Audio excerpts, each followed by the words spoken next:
Oh, good morning.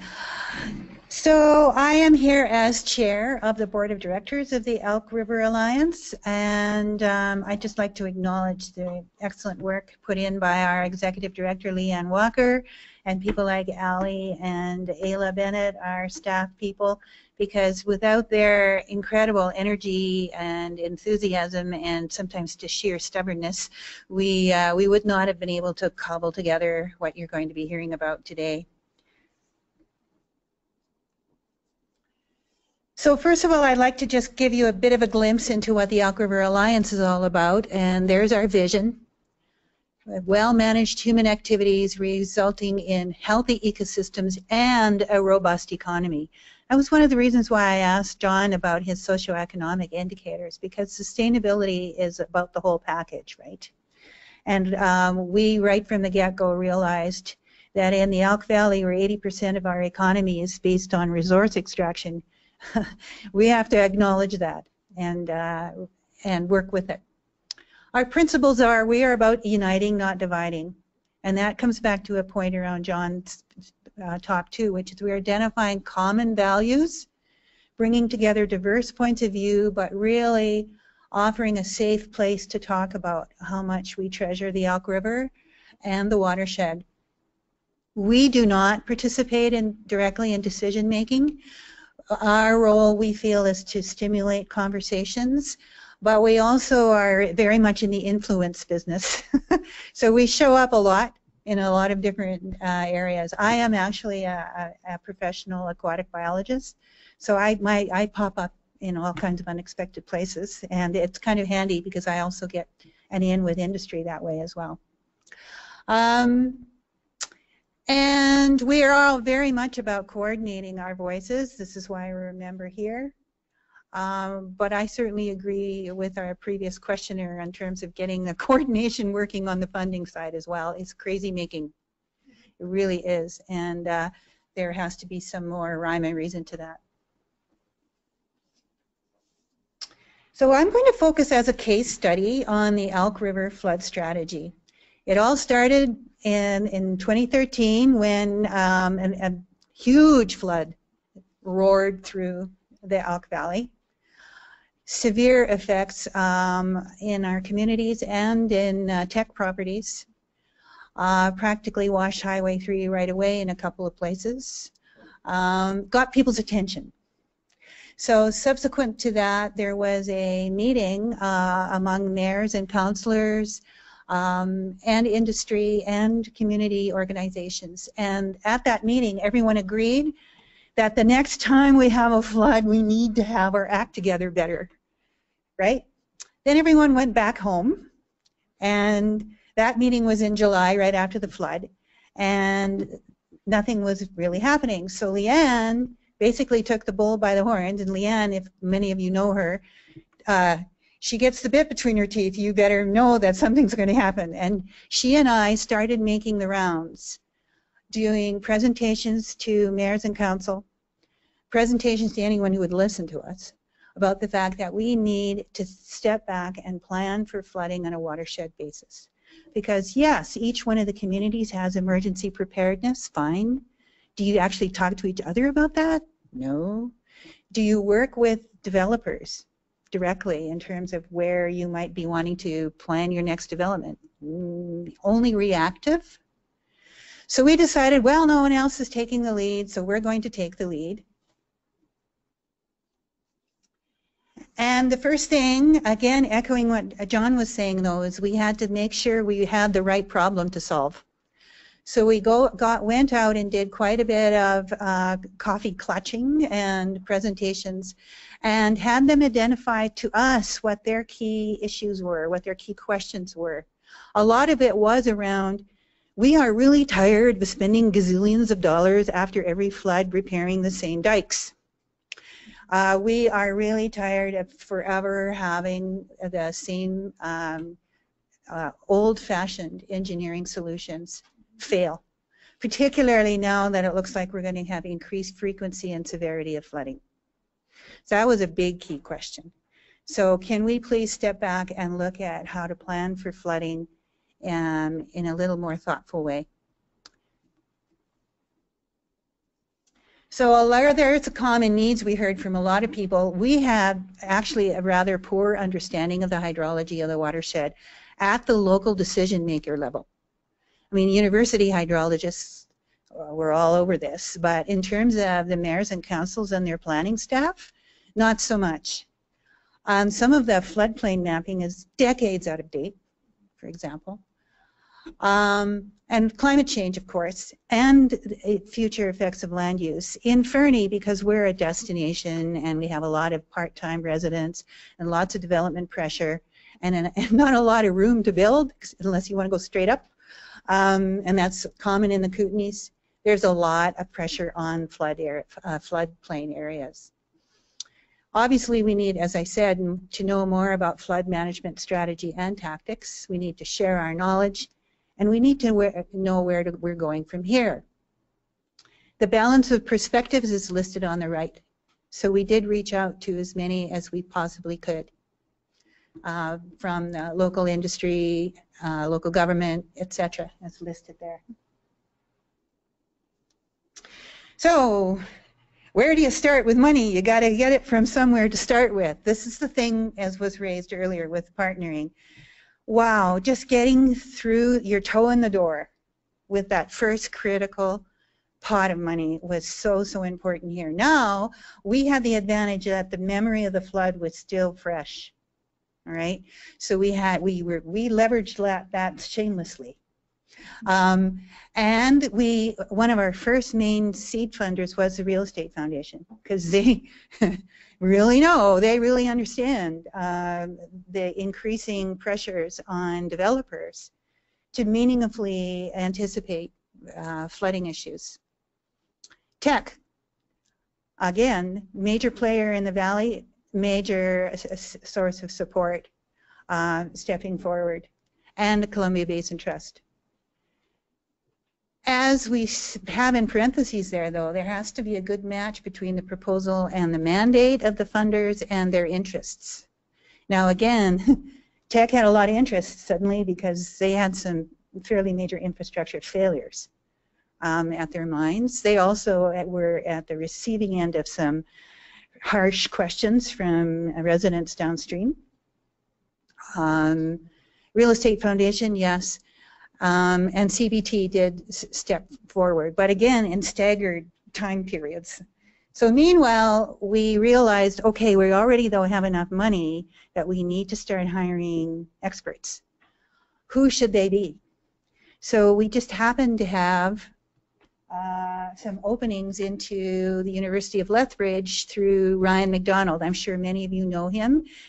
He is a well-known hydrologist who operates in the Kootenays. And he hooked us up with the University of Lethbridge. If there's ever an organization that knows how to leverage at the universities, man, those guys they could write several books on how to do this. They have to do it all the time. It's crazy. All academic funding has to be leveraged these days. They have to show partners. And so they were able to get us MyTax funding. MyTax won't fund you unless you have partners, a priori. So they design and deliver research training programs, so that's where you can get graduate students working with your team, as well as their supervisors, to bring in the expertise that we needed in hydrologic modeling, community-based mapping, GIS-based mapping, and innovative approaches to that. So Ryan and the team at U of L, for example, were able to model hydrology of the river under different climate change scenarios. That's close to rocket science, and we certainly weren't going to be able to do that ourselves. But that, again, once you start getting that credibility, though, then the ball really starts rolling, because you really are looking like this is for real. Also, never overlook in-kind. The cost of LiDAR data is not trivial, and Tech actually provided that to us, as well as orthophotos, as did RDK and District Aspirate in the government. So go out there and harvest the freebies. Again, shamelessly. Have no fear, just ask. It's amazing if you just ask, they'll say, oh, okay, if you're not asking for money, phew, well, okay, we'll give you those files. Then it's just a bit of staff time to get you the data. With tech, it had to be a formal data sharing agreement, which was again a bit onerous, but was worth it. Was totally worth it. Then the next step we said, well, so we've got the funding for the strategic planning exercise and the hydrological modeling and forecasting. But what are the other critical needs from the local decision makers was what works, what doesn't, what some of the new things we could do. And Mike Sosnowski, the RDEK Area A Director, came to us directly and said, listen, we have some real problem areas. This is Hawes murdering flood. I don't know if you can notice there's a little house perilously close to an eroding bank. Needless to say, before that house sort of floats majestically away down the river, it would be nice to know what to do about that bank. That isn't going to just fail again the next time. So RDEK directly funded some case studies of specific locations where we, again, had the sufficient funding to hire, in this case, private contractors to come up with the prescriptions for engineering solutions for these problem areas, and we're able to deliver them back to the RDEK. Now this problem, the issue here is it's a Highway 3 bridge, creates all kinds of issues, and in order to mitigate that, you got to get in with the Ministry of Transportation and start talking turkey with them as well. But some of the other smaller areas, we did have prescriptions that were doable in the relatively short term. Then, step 5, we were in the process of wrapping up the big report on the strategy for flood planning and mitigation. We were working away on the RDEK case studies, which included an opportunity very pivotal to hold a bioengineering course. How many people came to that thing, Allie? There were a lot of attendees. It's from industry, government, some NGOs, and it really opened people's eyes to more innovative ways. So it's not all about riprap. Could have been the alternative title of the course. Out of that, we're continuing now to get funding for specific demonstration projects using bioengineering. This one is on Alexander Creek. And I'm happy to report that so far so good. Our little bunches of willow twigs and so on are rooted in nicely, and so far the freshette's pretty impressive in Alexander right now, and they're hanging in there really well. So that's, you can see how we started with the key step of getting the seed money, taking advantage of a very top of mind issue.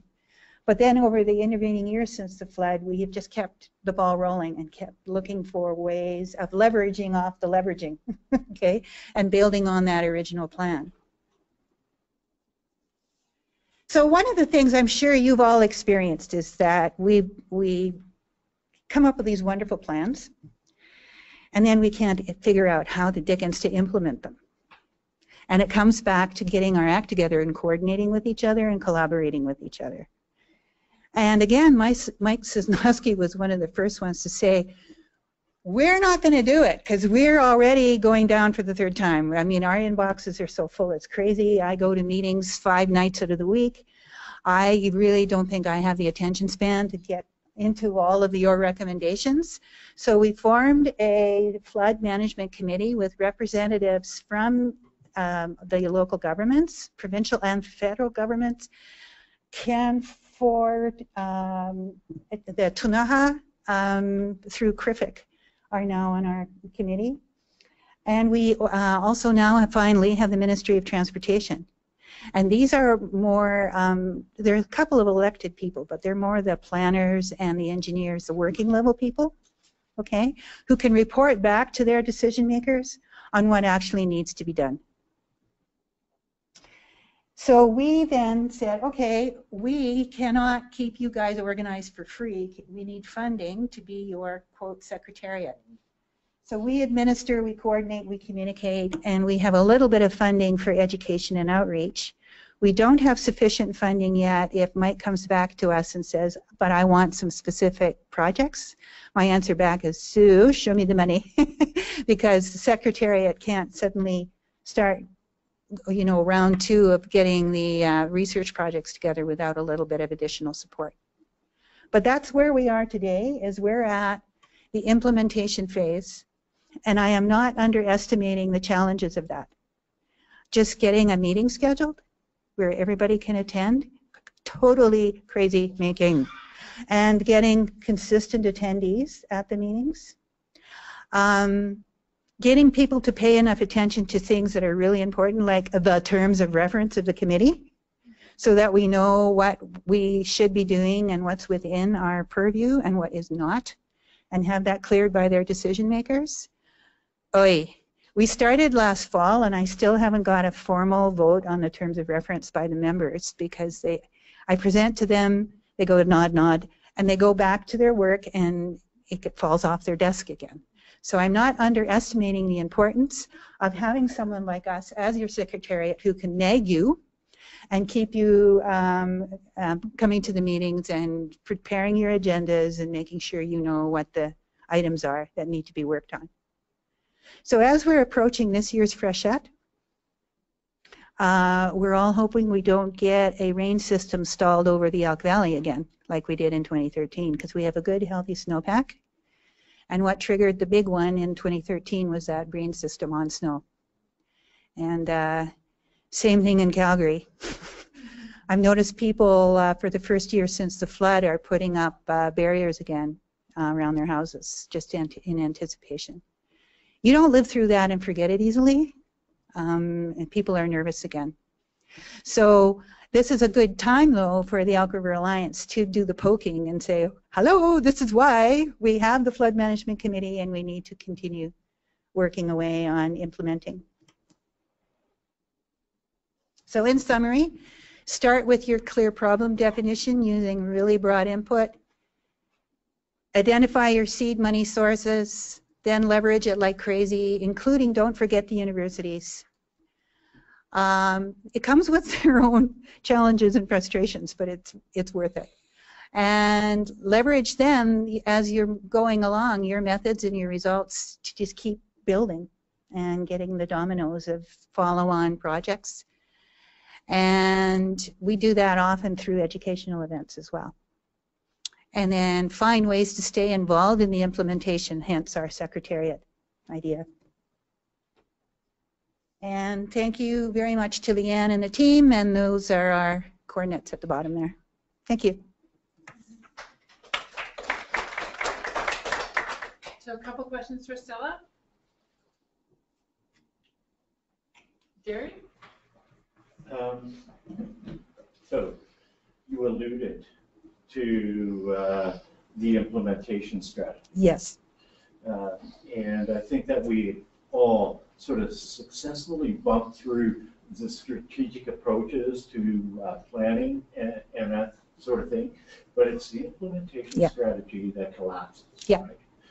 The other thing that I find interesting about your approach is that it's based on crisis.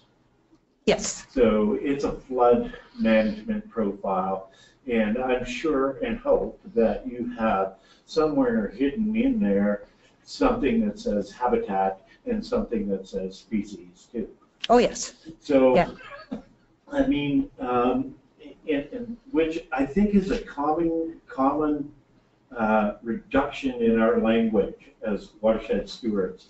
I hear less and less around habitat, and I hear less and less around species. It's fearful, you know, because basically what's happening is we're developing our own metaphor around us, dealing with our needs, and not habitat and species. Oh, I totally agree. If the report, which is available on our website, shameless plug, has very much emphasized the need for the watershed scale, watershed processes, which of course require intact landscapes with intact hydrologic processes. I mean, Marty at the very beginning of the day alluded to the fact that this has to do with maintaining those ecological functions. and riprap doesn't. Yeah. So that, you know, bringing it back down to what our lessons learned over the years, though, is that you got to have a hook. That's human nature. Oh, yeah. And so that's why the crisis just was, it got a hook to get people like Mike Sosnowski on board with us, and then we're kind of dragging them along to understand what the bigger pictures are. So let me. yes. Okay, Go you want, ahead. I was gonna let Maggie let Maggie go. I was just going to say, what you said is true about you're starting to talk less about species and habitat too, but frankly, what you're doing is the way strategies are going now. And if you want to have money now, unfortunately, you have to go to some of the tables where they are looking at bottom line dollars, and they're willing to help, but they want you to provide some value to them that they can measure to their shareholders, to whomever. And in their hearts, they know they're doing the good thing too, but you have to have that, or they just won't listen. And that's how you didn't just luck into getting that seed money. Very strategically, you took advantage of the situation to do what you wanted to do. Oh, yeah. As a fight. Leanne and I felt like Jeremiah in the wilderness for years prior to the flood, because we were saying we needed watershed-based thinking right on our website.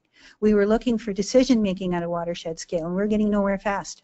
And that's where the implementation part falls in as well too, because if you have those stakeholders, those sectors invested from the very beginning, then you almost say you have to have an exit strategy where they are part of the exit strategy for you as well. Yep. Right? I just wonder that if we start using different language as watershed stewards, are we digging a hole that we cannot get out? You know, I look at how we develop our metaphors, and if we don't talk to species and habitat. You know, basically I hear things like, you know, Friends of Kootenai Lake, which isn't really a lake, it's a reservoir, and here's our ecologist calling something what it isn't to get inside. No, this is... How dare you call my lake a reservoir? I know, it is, but it is, right? Yeah. And, yeah, I think, Jerry, there's common values that will actually have different labels. I have learned in my work, because I do a lot of facilitating around cumulative effects. And so what as a trained ecologist, I used to get a little bit on my high horse about this terminology, and then I realized, no, as long as we're all actually talking about the same thing, which is getting this the processes of the watershed, maintaining them, valuing them, treasuring them, and figuring out how to protect them, and that includes, but it's not limited to, habitat and species. It certainly includes all kinds of species that nobody cares about, like the soil microflora. Sure. Like as an ecologist, I used to babble on forever on soil microflora, and everybody was falling sideways off their chairs being bored. They don't care about springtails, they care about West Slope cutthroat trout. That's fine. I will talk about trout. That's fine. As long as it gets us to where we need to go as a society. oh, I totally agree with that. Yeah. Brian? Yes, your plug for the website was greatly appreciated, but it's obscured on. Oh, sorry. Can we? Let me see if I can do that. Well, just It's just Elk River It's Alliance. long, .ca. sorry, I can only. And if you Google Elk River Alliance, it's right at the top of the list. So you'll be able to get it. And the Flood Solution Strategy Report is one of the links on the website. I'll just put in a plug for that strategy. It really is well done. Thank you. Leanne, I think you probably were there too. You made a presentation. Yeah, to the board of the end. we tag teamed a few times. It's outstanding. Yeah. Thank you. Thank you. So, not surprisingly, we're off schedule a little bit. So what I wanted to do was have. I don't want to take away your break. We are going to have lunch at noon, but I want to give you 10 minutes, and then we'll come back and do some group discussion about these issues. I think there's. First of all, thank you to these panelists. I was really. There's some really inspiring, long-term, complex projects with some serious outcomes, and so that's pretty awesome.